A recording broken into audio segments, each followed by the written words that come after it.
Olá, eu sou Ana Cláudia Chandra, do Easy Espiritualidade, e venho aqui mais uma vez prestar serviço devocional para que Deus fique satisfeito com as ações que eu hoje, como uma alma neste corpo, possa estar realizando para tornar esse mundo criado por Deus, como todas as coisas que existem neste mundo também criadas por Deus, possa se tornar em um mundo ameno, um mundo mais leve, um mundo onde as pessoas sejam mais pacíficas, mais amorosas, mais gratas. Porque o que vemos comumente todos os dias não são exatamente essas qualificações. Nós, seres humanos, precisamos atentar para um fato que nós somos pessoas humanas e não animais. Porque quando agimos no modo da ignorância, nós estamos nos igualando aos animais. O modo da ignorância é uma das cordas que nos prende a este mundo material, as nossas ações, chamadas de gunas. A Bhagavad Gita, a ciência suprema, ensina sobre os 3 modos da natureza material e fala que nós estamos atados pelas nossas ações, pelo nosso pensar, pelo nosso sentir, pelo nosso agir, em 3 plataformas. Bondade, paixão e ignorância.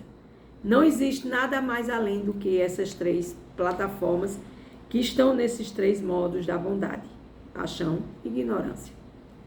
Então, por conta deste processo, eu também faço a leitura da Bhagavad Gita alternado a bondade como estilo de vida, que é uma leitura meditativa de Chandramukha Swami, que ele é um mestre, guru, professor, orientador, e ele inicia os devotos nessa consciência de Krishna, nessa consciência da bondade, na Sociedade Internacional para a Consciência de Krishna.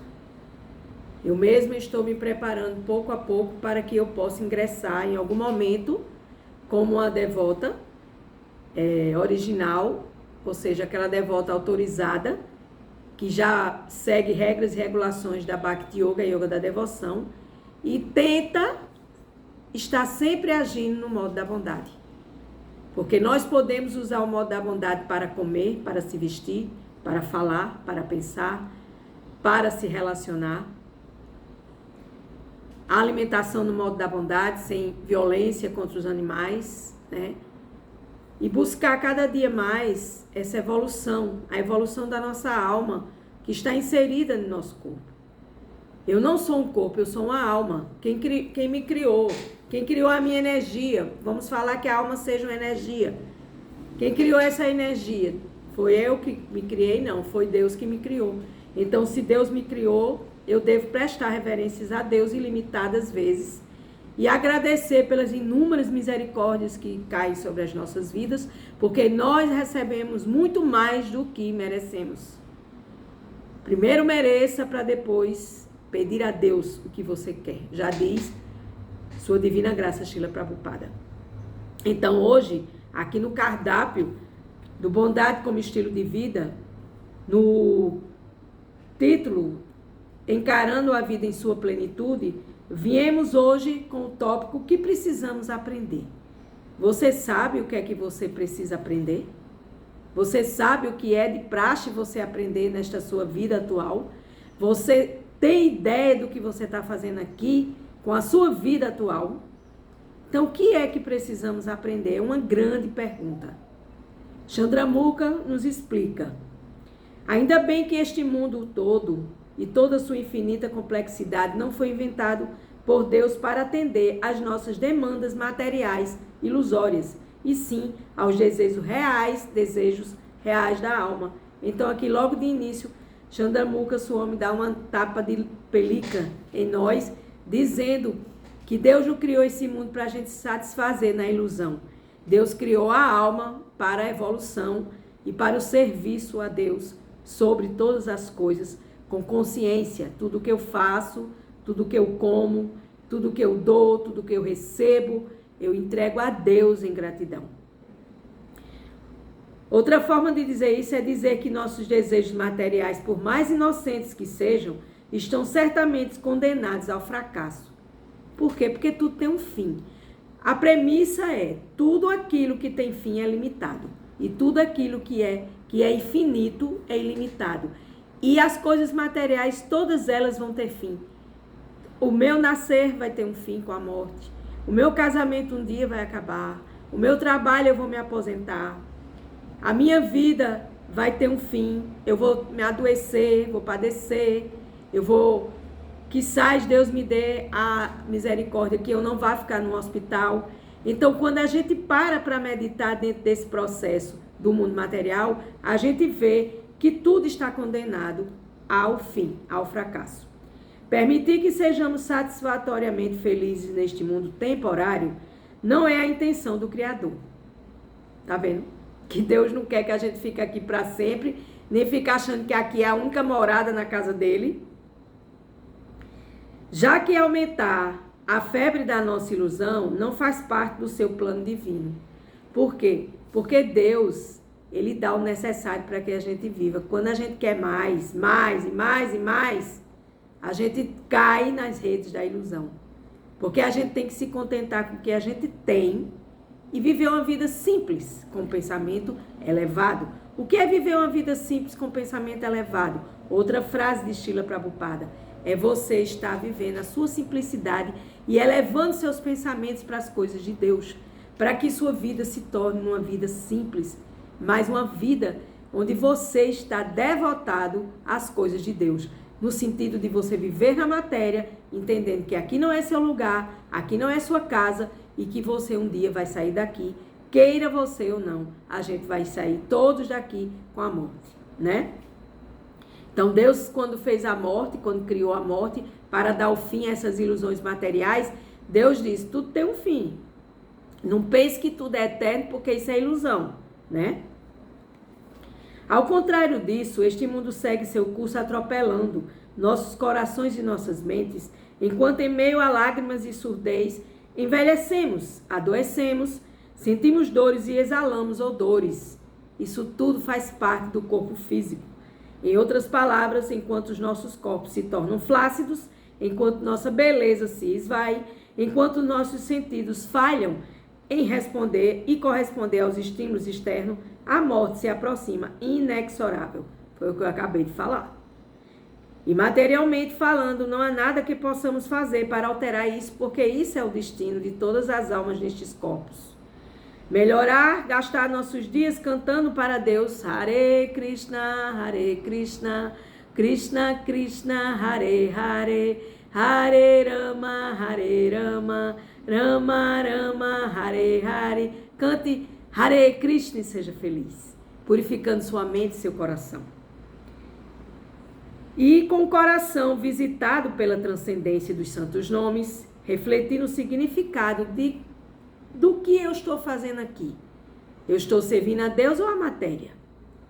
Será que um reformatório, uma magnífica escola? Com certeza, o Espiritismo já diz isso. Eu fui estudiosa um pouco do Espiritismo há algum tempo na minha vida, e o Espiritismo diz que aqui é uma escola de provas e expiações.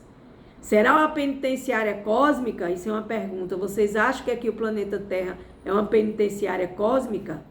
O que nos fez vir para cá? Por que nós viemos para cá? Como transpor toda essa ilusão de Maya, da Yoga Maya, que nos deixa perplexos, achando que nós somos o corpo e que nós devemos exaltar o corpo e as coisas materiais? O que continua nos prendendo aqui neste mundo material? Quais são as nossas mais fortes e cruéis algemas? Você está enredado em quê? O que lhe prende aqui neste mundo material?